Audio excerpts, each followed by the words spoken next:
దేవుని సన్నిధిలో నువ్వు ఎలా ఉన్నావు? ప్రార్థించే విషయంలో నువ్వు ఎలా ఉండాలి?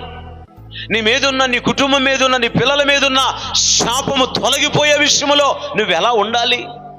నీ మీద, నీ కుటుంబం మీద, నీ జీవితం మీద ఉన్న శిక్ష తొలగిపోయే విషయంలో నువ్వే విధముగా ప్రార్థించాలి? ఆ కన్నీరేది? ఆ కన్నీరేది?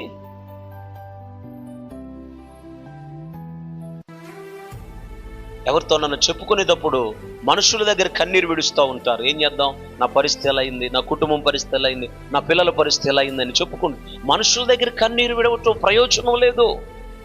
ఎక్కడ విడవాలి? అనే సన్నిధిలో. ఎలా ఉండాలి? దేవుని సన్నిధిలో నువ్వు ఎలా ప్రార్థించాలి? ఎలా ఉండాలి? ప్రసూతి కాలము సమీపించిన స్త్రీలాగా. ప్రసవించుటకు సిద్ధమై ఉన్నటువంటి స్త్రీకి కలుగుతున్న నొప్పుల చేత ఆమె వేదన పడి మొర్రపెట్టునట్లుగా